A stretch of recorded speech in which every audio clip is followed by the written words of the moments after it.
wa ashabihi wa baik. Amin. Yang saya hormati Bapak Kepala Sekolah beserta Wakil Kepala Sekolah. Yang saya hormati para Dewan Juri. Yang saya hormati Bapak Ibu Dewan Guru. Yang saya hormati para teman-teman seperjuangan saya yang sedang menuntut ilmu di madrasah yang kita cintai ini. Pada kesempatan kali ini, marilah kita sama-sama mengucapkan rasa syukur kepada Allah Subhanahu wa taala karena masih memberi kita umur panjang sehingga kita masih bisa berkumpul di madrasah tanpa ada halangan sedikit pun. Salawat dan salam tak lupa juga kita haturkan kepada baginda Rasulullah sallallahu alaihi wasallam, yang mana penyelamat kita dari zaman jahiliyah di zaman yang berilmu pengetahuan seperti zaman yang kita rasakan pada saat ini. Pada hari ini kita sedang merayakan hari kelahiran Nabi Muhammad atau yang lebih kita kenal dengan Maulid Nabi. Maka dari itu izinkan kami berpidato singkat pada Selasa pagi tanggal 31 Oktober mengenai meneladani akhlak mulia Nabi Muhammad. Lahirnya Nabi Muhammad merupakan rasa syukur dan gembira.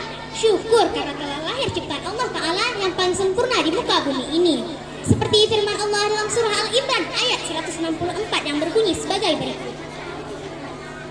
A'udzu billahi minasy syaithanir rajim.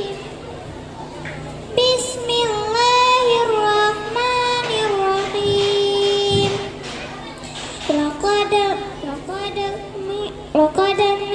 kana Allah 'alal mu'minina idh ba'atha fihim rasulan min qabla tanfiru, yang artinya aku berlindung dari godaan syaitan yang terkutuk dengan nama Allah yang Maha Pengasih lagi Maha Penyayang.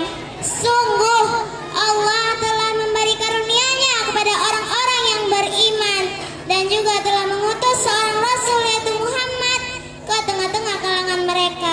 Sedangkan dari kalangan mereka sendiri yang membacakan ayat-ayat kepada mereka untuk menyucikan jiwa mereka dan mengajarkan kepada mereka kitab Al-Quran, hikmah, sunnah, meskipun sebelumnya mereka benar-benar dalam kesesatan yang nyata.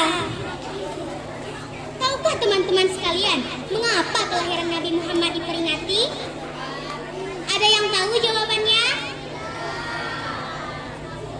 Jawabannya adalah karena kita harus merayakan kelahiran Nabi kita yang paling sempurna di muka bumi ini yang bisa menjadi panutan untuk kita semua. Ternyata Rasulullah Shallallahu Alaihi Wasallam sebagai suri tauladan kita juga mempunyai tips loh bagaimana cara agar kita bisa mempunyai akhlak yang mulia, yaitu dengan cara selalu merasa takut kepada Allah Subhanahu Wa Taala. Sebagaimana firman Allah dalam surah Al-Ahzab ayat 21 bahwa Nabi Muhammad adalah suri tauladan kita yang berbunyi sebagai berikut.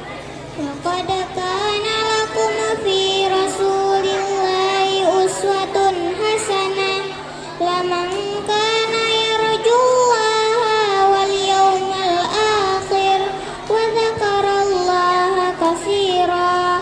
Shadaqallahul azim. Sesungguhnya telah ada pada diri Rasulullah suri tauladan yang baik bagi orang yang mengharapkan rahmat dari Allah, maka di hari kiamat dia akan banyak menyebut Allah. Maha benar Allah dengan segala firman-Nya. Seperti yang kita ketahui, semua hal yang kita kerjakan selalu ada dalam pengawasan Allah Subhanahu wa taala, meskipun hanya satu niat kecil yang ada pada diri kita. Dalam satu hadis Rasulullah mengatakan bahwa kita harus senantiasa takut kepada Allah Subhanahu wa taala dan segera meminta ampun jika kita melakukan kesalahan agar dosa kita diampuni. Teman-teman sekalian, sesungguhnya Rasulullah diutus oleh Allah untuk menyempurnakan agama Allah. Dengan kesempurnaan akhlak yang dimiliki Rasulullah diharapkan bisa menjadi kiblat bagi kita semua. dan bisa membuat akhlak-akhlak manusia menjadi lebih mulia terhadap sesama kaum muslimin atau makhluk Allah lainnya. Sekian pidato dari kami, lebih dan kurang kami mohon maaf. Ibu Hajah pergi mengaji, pulang-pulang bawa bingkisan. Saya akhiri pidato kami hari ini.